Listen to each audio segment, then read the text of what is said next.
Assalamualaikum teman-teman Gubuk Sains. Pada video sebelumnya, kita telah membahas seputar IELTS, termasuk IELTS akademik dan IELTS umum atau general. Kalau kalian ingin kerja ke luar negeri, maka IELTS general bisa dipilih. Sementara untuk studi lanjut ke luar negeri seperti S1 sampai S3, kalian membutuhkan IELTS akademik. Apalagi ingin mendapatkan beasiswa yang prestigius, seperti LPDP misalnya dari Indonesia. Di video sebelumnya juga dijabarkan tentang perbedaan antara IELTS akademik dan general, yaitu terletak pada tujuan dan tingkat kesulitannya. Untuk struktur tes hampir sama ya, yaitu ada listening atau mendengarkan, kemudian reading membaca, writing menulis, dan speaking atau berbicara. Meskipun strukturnya hampir sama, tapi khusus reading dan writing ada perbedaan. Seperti reading di IELTS akademik lebih panjang dan lebih akademis dengan kata-kata yang jarang didengar atau tidak terlalu familiar, atau bisa kita bilang ya sophisticated words lah. Berbeda dengan IELTS general yang readingnya tergolong pendek dan mudah. Kemudian untuk bagian writing juga pada IELTS akademik lebih cenderung mendeskripsikan grafik, tabel, alur proses, dan map pada task 1 sebanyak 150 kata. Dan membuat esai formal berdasarkan instruksi yang diberikan dalam soal dengan jumlah kata atau word count sebanyak 250 kata. Kalau di IELTS General, kita disuruh untuk menuliskan sebuah surat seperti surat formal atau semi formal ataupun informal ya, dengan word count minimal 150 kata untuk task 1. Sedangkan untuk task 2-nya adalah 250 kata dengan menuliskan esai umum.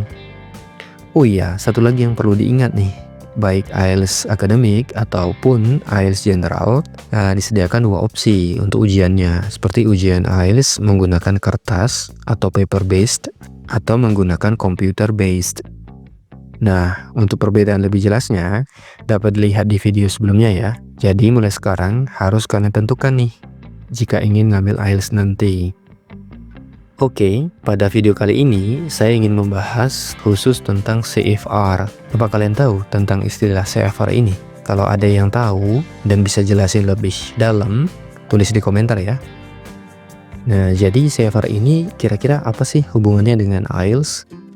Mungkin bagi rekan-rekan yang sudah lama belajar IELTS, pasti sudah tahu tentang CFR ini.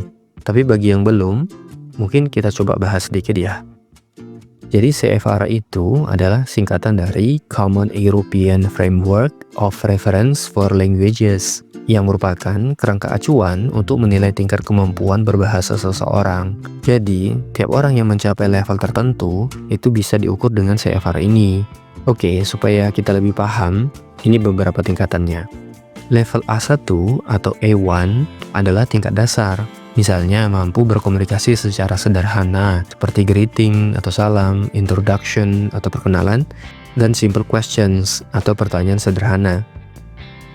Terus untuk level A2 adalah tingkat menengah, yaitu kita sudah mampu berkomunikasi menggunakan topik-topik umum yang kita sudah tahu atau familiar dengan kita seperti tentang keluarga, pekerjaan, sekolah, kuliah, dan hobi. Kemudian untuk level B1, ini sudah masuk ke tingkat yang agak lebih tinggi, misalnya mampu berkomunikasi dengan topik yang gak hanya umum, tapi bisa juga lebih luas, seperti membahas isu politik, pendidikan, ekonomi, dan sosial. Ya, meskipun ada beberapa bagian dalam komunikasinya yang belum akurat.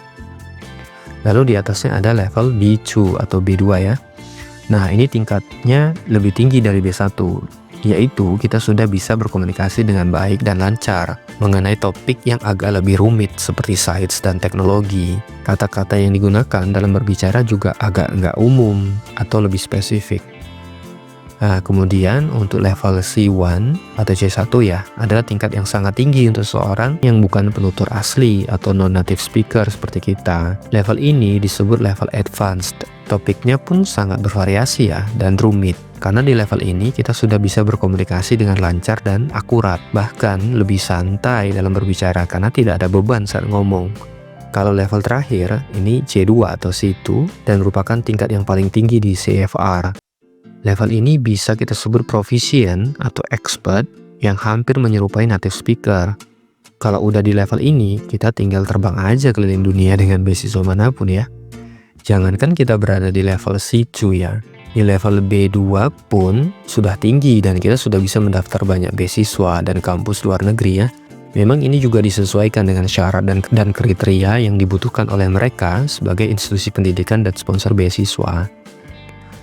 Kalau menurut kalian, berapa perkiraan atau range skor agar bisa mencapai level-level tersebut? Termasuk level yang aman, yaitu level B2.